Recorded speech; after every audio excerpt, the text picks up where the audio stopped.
स्वागत है आपका जी बिजनेस पर हमारी खास पेशकश mission GST freedom at midnight.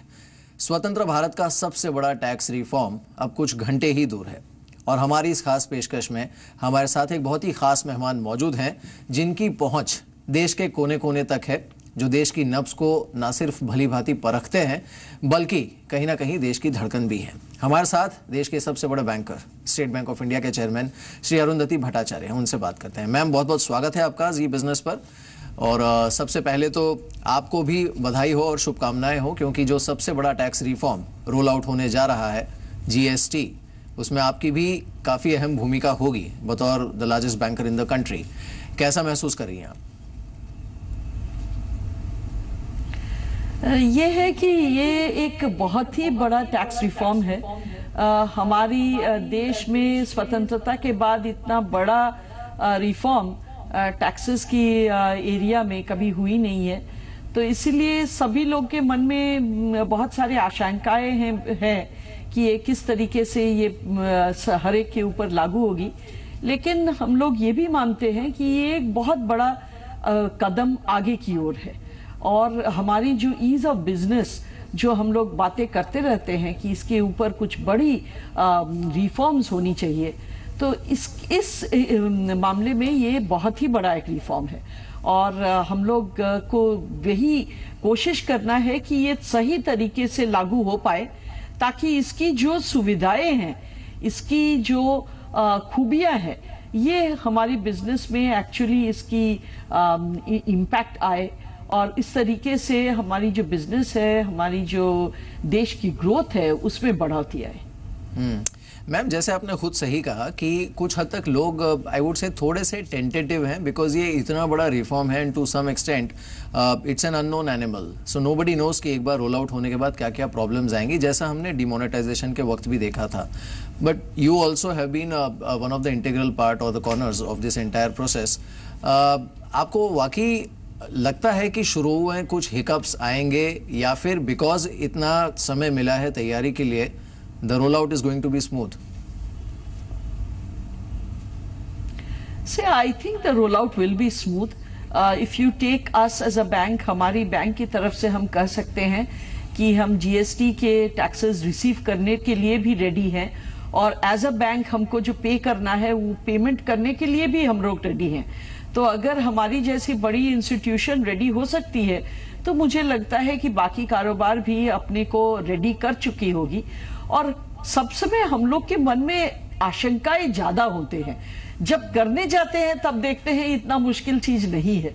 हमारी जो एक्सपीरियंस है सारी जीवन भर, उसमें हम वही देखे हैं कि हम लोग आशंका ज्यादा करते हैं, जब एक्चुअली जाके सामना करते हैं उतनी कठिन नहीं होती है। तो जीएसटी के बारे में भी हमारी उम्मीद है कि वैसी ही होगी। मैम, ओवरऑल अगर हम एक इम्पैक्ट की बात करें, then I will move on to the banking space.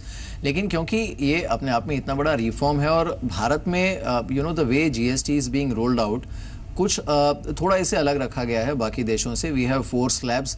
ज़्यादातर जो इसका इम्पैक्ट है is going to be non inflationary. On the country हो सकता है कुछ कंजम्पशन की चीज़ें सस्ती भी हो जाए। The kind of economy that we have right now and we have left demonetization behind. अब हम अगर यहाँ से आगे देखें, do you expect GST to actually boost consumption and in the process boost maybe to some extent the consumer demand?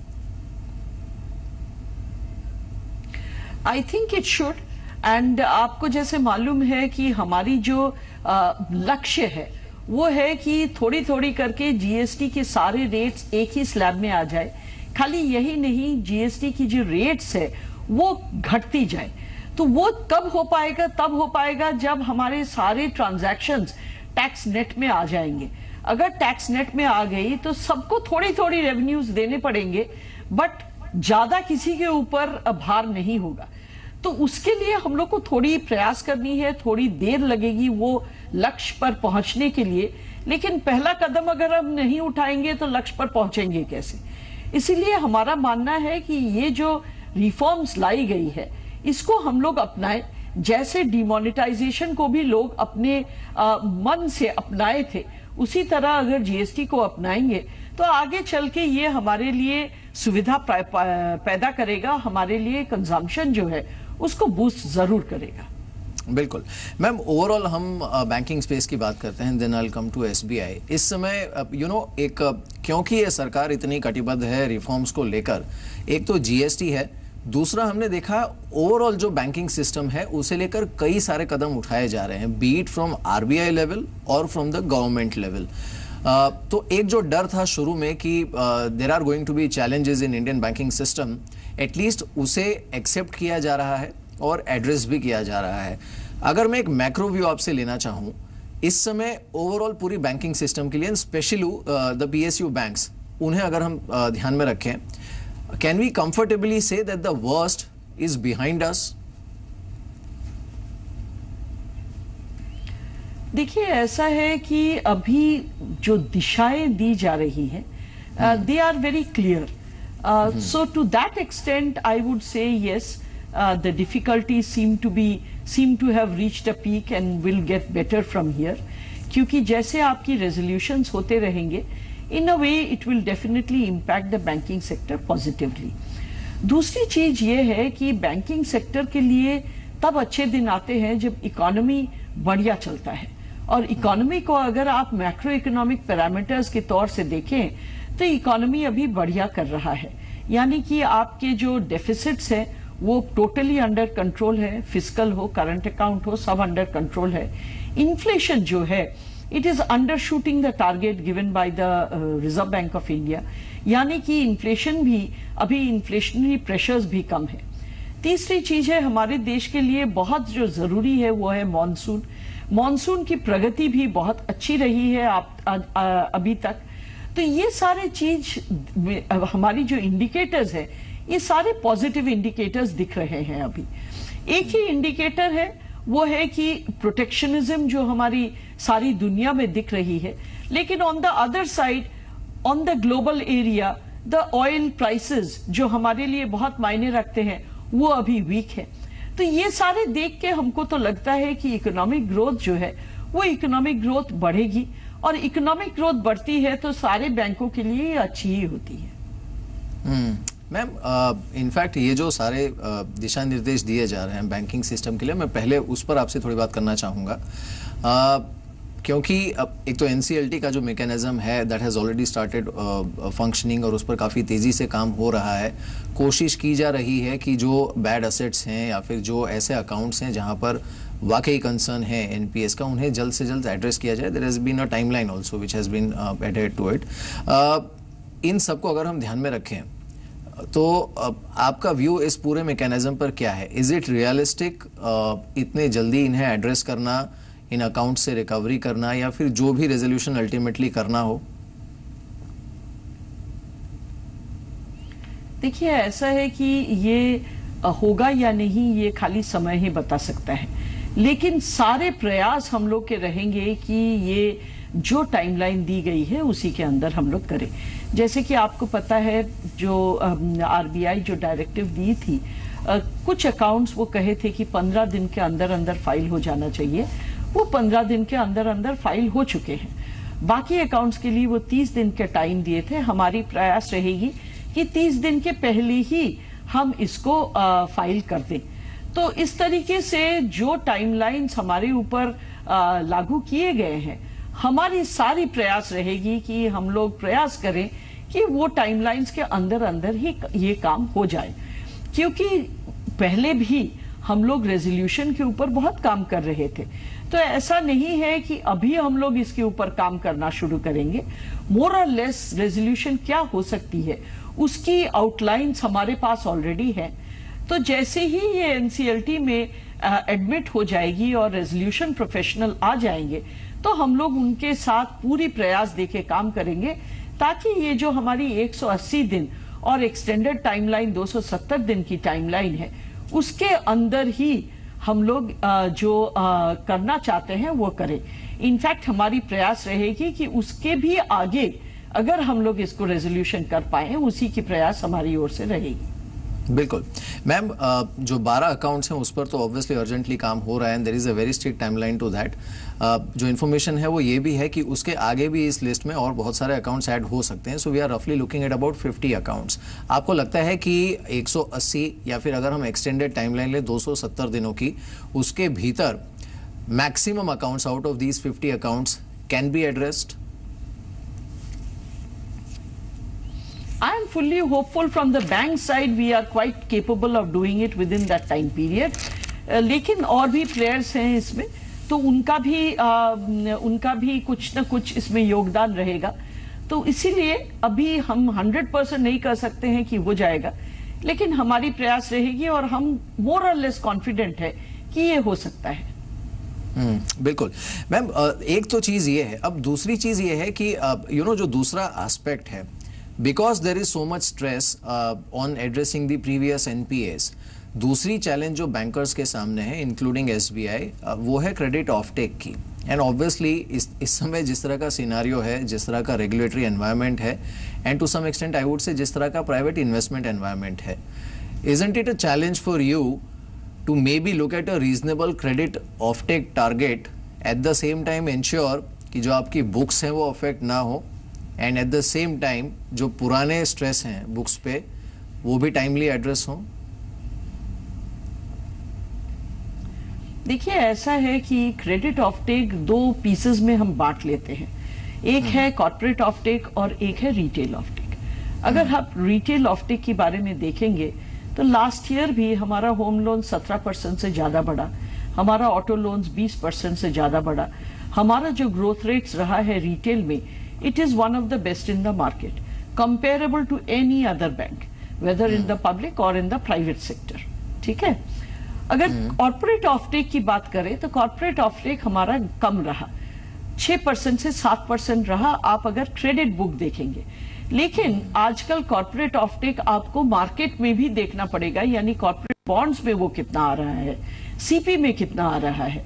जैसे कि आपको मालूम है कि AA तक जो अकाउंट्स हैं वो ज्यादातर मार्केट में आजकल जा रहे हैं, क्योंकि मार्केट में द कॉस्ट इज लोअर। ठीक है। तो अगर ये दोनों मिला के आप देखें तो हमारा कॉर्पोरेट ऑफटेक भी 9 से 11% तक रहा है ना। तो अगर आप खाली कहेंगे कि लोन बुक में ये सही बात है कि 6 से 7% रहा है, और लोन बुक का अगर आप बढ़ोतरी आप पूछेंगे कि ये कहां तक जा सकती है, हमारी जो आशाएं हैं इस बार ये 12% तक जा सकती है, लेकिन ये प्रोबेबली सेकेंड क्वार्टर पे आएगी, फर्स्ट क्वार्टर में ये आना थोड़ा मुश्किल है। लोन ऑफटेक और ज्यादा करने के लिए हम लोग को जो जरूरत है वो है कि बड़े प्रोजेक्ट्स आए। अब बड़े प्रोजेक्ट्स की आज के दिन में अभी भी कमियां हैं। हमारी आज प्रोजेक्ट फाइनेंस में अगर पाइपलाइन देखेंगे लास्ट ईयर से ज्यादा है, लेकिन जब हम पीक लेवल पे थे 2008 या 2011 के पीक लेवल पे थे, उस तरीके के प्रोजेक्ट लोन्स अभी भी नहीं है। तो ये पाइपलाइन भरने में कुछ टाइम लगता है। ऐसा नहीं है कि आज हम ऑफ कर दें कि तो कल ये फिर से चालू हो जाएगी। तो इसीलिए इसमें टाइम लग रहा है, लेकिन लास्ट ईयर से इस बार ज्यादा है, इसीलिए हमारी आशाएं हैं कि आगे चल के ये और बढ़ेगी। मैम, इसमें ट्रैक्शन, क्योंकि जैसे आपने कहा कि लास्ट ईयर से थोड़ा बेहतर परफॉर्मेंस देखने को मिला है on the corporate offtake side, इसमें ट्रैक्शन कौन कौन से सेक्टर्स में देखने को मिला है आपको?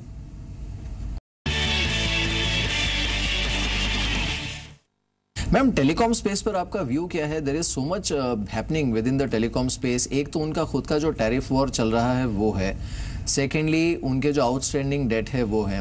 There are 1 or 2 companies which are actually facing serious challenges, I would say even survival challenges, और उन्होंने सरकार के सामने भी काफ़ी रिप्रेजेंटेशन रखा है about the price war that is going on और maybe bleeding the existing players from new entrants. Overall telecom space पर आपका जो एक्सपोजर है, how concerned are you about that?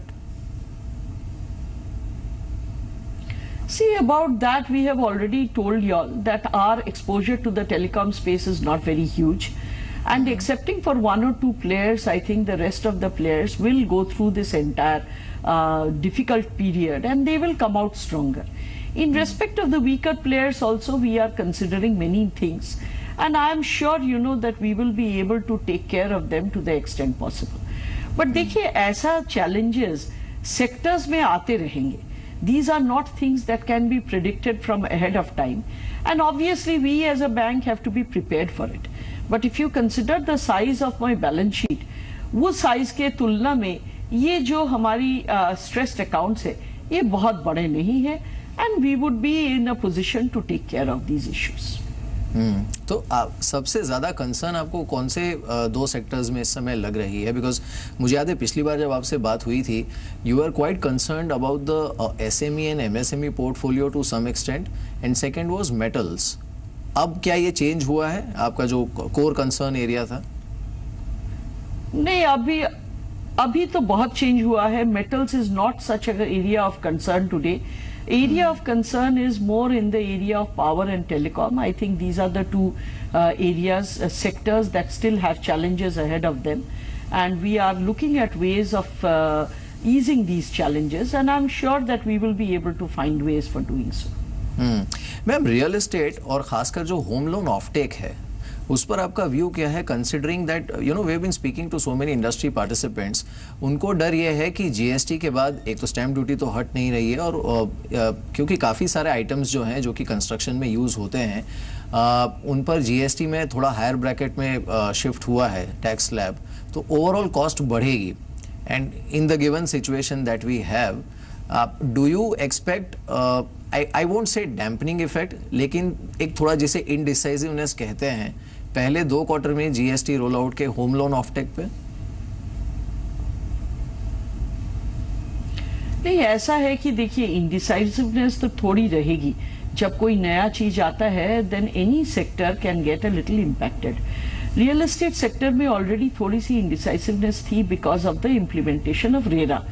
RERA के तौर पे सारे जो प्लेयर्स हैं they are still adjusting to RERA, and after that there will be GST. So definitely there is going to be some little impact of this. However, you must remember कि हमारी जो देश है ये बहुत यंग देश है, कमती उम्र की लोग बहुत ज्यादा हैं, और इनकी जो डिमांड है ये डिमांड रहेगी. तो इसलिए ट्रांजिएंट जो हमारी इंडिसिसिवनेस है वो हो सकता है 1-2 क्वार्टर इम्पैक्ट करेगा, लेकिन उसके बाद people will revert back to normal. आपको पता है कि मीडिया डिमोनेटाइजेशन के बारे में कितना हाइप किया था कि डिमोनेटाइजेशन में सब ठप हो जाएंगे, लेकिन हुआ तो नहीं.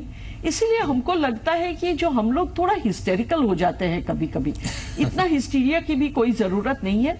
थोड़ी सी ऊंच नीच होती है, लेकिन आप अगर बड़े क्या कहें बड़े पीरियड पे और लंबे पीरियड पे इसकी असर अगर आप देखेंगे तो आप पाएंगे कि इसकी असर जो है ये ट्रांजिएंट असर है, and over a period of time these things they get smoothened out. तो ऊंच नीच तो रहेगी.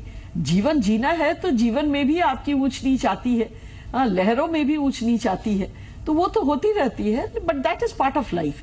And I don't think we should get unduly concerned because of these things. Right. I'll quickly take 2-3 questions. Ma'am, एक तो banks के consolidation पे, सरकारी बैंक्स के कंसोलिडेशन पे काफ़ी काम हो रहा है.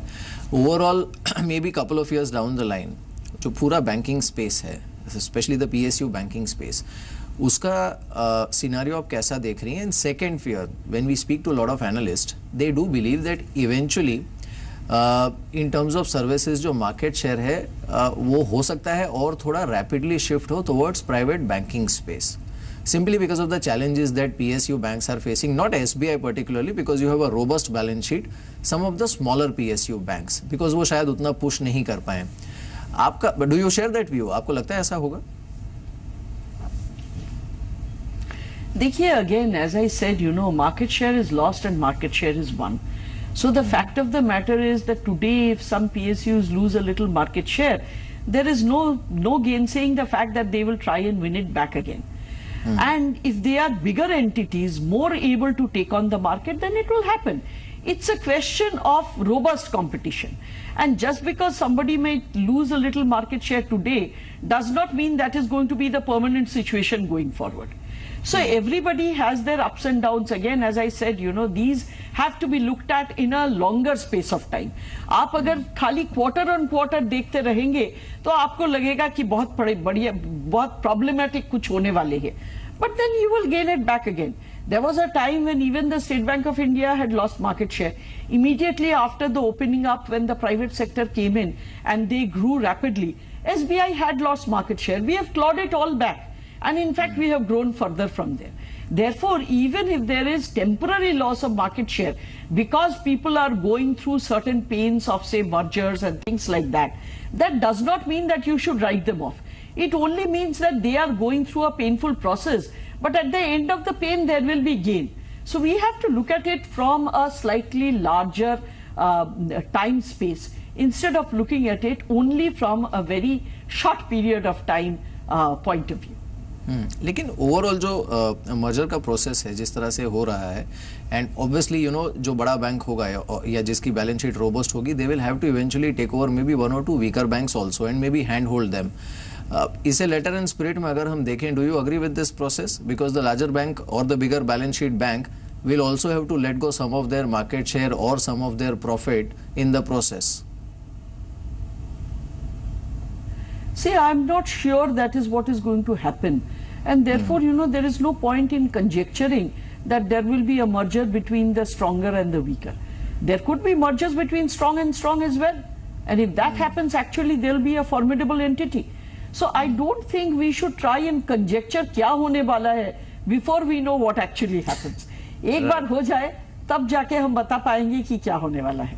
One last question to you ma'am. हमारी जीएसटी रोल आउट से पहले वित्त मंत्री अरुण जेटली जी से एक्सक्लूसिव बातचीत हुई और उन्होंने ये कहा कि हर सरकार की ये इच्छा होती है, हर फाइनेंस मिनिस्टर की इच्छा होती है कि बैंक्स के लेंडिंग रेट्स कम हो, आरबीआई रेट घटाए, बट कॉन्स्टिट्यूशनली उन्हें जो आरबीआई का मैंडेट होता है वो एक्सेप्ट करना पड़ता है. But he was obviously sounding little more keen on having lower lending rates. ये कब तक होता दिख रहा है आपको? देखिए, ऐसा है कि आज के दिन में हमारी लिक्विडिटी ज़्यादा है, और लिक्विडिटी जब ज़्यादा होती है और क्रेडिट ऑफटेक नहीं होती है तब रेट्स घटते हैं. So it is possible that there would be a fall of rates in both sides as because liquidity is still high and we are still not seeing very high credit growth. But the fact is that ये कब तक होने वाला है और कैसे होने वाला है ये कहना बहुत ही मुश्किल है. बट हमारी प्रयास रहेगी कि हम जैसे पहले भी डिमोनेटाइजेशन के बाद जो लिक्विडिटी आई थी उसके चलते हम लोग 90 बेसिस पॉइंट्स रेट्स घटाए थे. अभी जो हम लोग देख रहे हैं कि हमारी जो सेविंग्स अकाउंट्स और करंट अकाउंट में पैसा आए थे वो अभी फ्लो आउट हो रहा है. पहले जैसे मार्च में हम कहे थे 60% पैसे अभी भी हमारे पास हैं, अभी that amount has come down to about 55%. तो हम लोग को देखना पड़ेगा कि how do we balance all of it and how do we bring down rates. Our intention is to try and bring down lending rates as much as possible. All right, चलिए ma'am, बहुत बहुत शुक्रिया हमारे साथ इस बातचीत में शामिल होने के लिए, एंड फिर से एक बार congratulations on the biggest reform that the country is going to witness. Thank you so much.